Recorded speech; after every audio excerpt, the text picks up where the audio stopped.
Salut, ici Nicolas Descoiffeurs pour la 6ème chronique de Warren Flamel. J'ai avec moi sur le plateau Quentin Vectan-Berbet. Bonsoir Quentin. Bonsoir. Alors, il paraît que le tournage du 3ème épisode va démarrer. Est-ce que vous pouvez nous en dire plus ? Mais bien sûr, je prends le micro. Le tournage de l'épisode 3 commence. Il commencera fin octobre au château de Valmat. Très bien, mais c'est déjà dans ce château qu'il y avait déjà le tournage du 2ème épisode, hein, il me semble. Donc pourquoi revenir dans le 3ème épisode au château de Valmat ? Et bien déjà parce que le château est grand. Donc il y a des parties qu'on n'a pas encore exploitées et qu'on va exploiter cette fois-ci. Et en plus de ça, le château appartient à des propriétaires qui sont très généreux et qui nous soutiennent dans ce qu'on fait. Donc pourquoi ne pas revenir à un lieu magnifique, tenu par des gens très agréables et qui en plus de ça nous permettent de faire ce qu'on aime. Très bien, et dans ce premier week-end de tournage, fin octobre, c'est bien ça, est-ce qu'il y aura besoin de figuration, puisque nous avions fait un appel à la figuration il me semble, est-ce que pour ce week-end-là il y en aura besoin ? Alors, pour le premier week-end de tournage, il n'y a pas besoin de figurants. Par contre, il y en aura besoin pour la suite des tournages, pas tous, mais une bonne partie. Et en temps et heure, on lancera un formulaire d'inscription et on fera des appels sur la page Facebook, sachant qu'avec le formulaire, on pourra aussi vous contacter puisque vous nous laisserez vos coordonnées. Mais on passera aussi des appels quand il y aura besoin de figurants.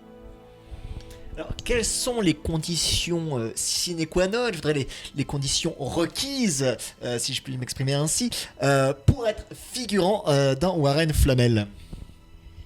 Eh bien, je dirais que la condition première, c'est d'être fan d'Harry Potter.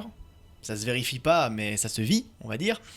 Et surtout, après, en fonction des décors et en fonction des besoins, parce qu'on a besoin de figurants pour plusieurs rôles, mais quand il s'agira de jouer des aurores ou des mange-morts, par exemple, on demandera à ce que les figurants soient eux-mêmes costumés. Donc ça nécessite un petit investissement temporel et financier de votre part qui serait donc de venir avec vos propres déguisements, sachant que nous fournissons les baguettes magiques taillées à la main, comme celles des personnages principaux, et qui aussi seront les mêmes types de baguettes qui seront données aux contributeurs Ulule. Voilà. Très bien, et donc est-ce qu'il faudra être majeur pour être figurant, ou est-ce que par exemple vous allez mettre en place un espèce de système avec autorisation parentale sur les mineurs ? Alors, il faut être majeur pour participer au tournage pour des questions de responsabilité civile. Donc voilà. Les personnes mineures pourront participer au tournage si elles le souhaitent, mais pas en tant que figurant à ce moment-là. On pourra prendre des stagiaires. Hein, si jamais vous voulez aider à autre chose que faire le café, hein, voilà. On pourra étudier le cas au cas par cas, et il ne faut pas que ce soit non plus une grande majorité des personnes mineures qui veulent participer au tournage, mais pour les figurants en tout cas, on impose effectivement la majorité. 18 ans et un jour.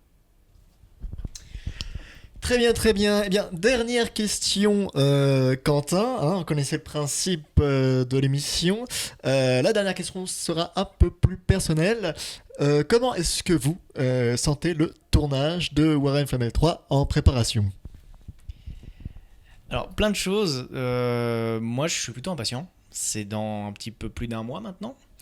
Et ça va être vraiment radicalement différent. C'est vrai qu'on a mis beaucoup de temps à préparer ce bébé. Hein. Mais c'est pas sans mal en fait, parce que ça nous a permis de rencontrer plein de gens sur les conventions, sur les préparations, sur tout ça.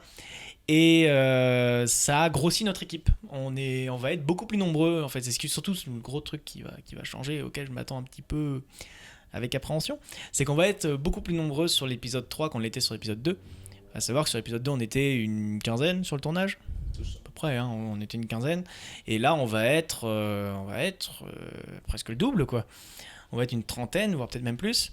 On a une personne qui va faire donc la lumière sur le plateau. On va avoir quelqu'un à la déco. Ça va vraiment être une échelle au-dessus. On va utiliser du matériel bien plus performant que lors des 2 premiers épisodes.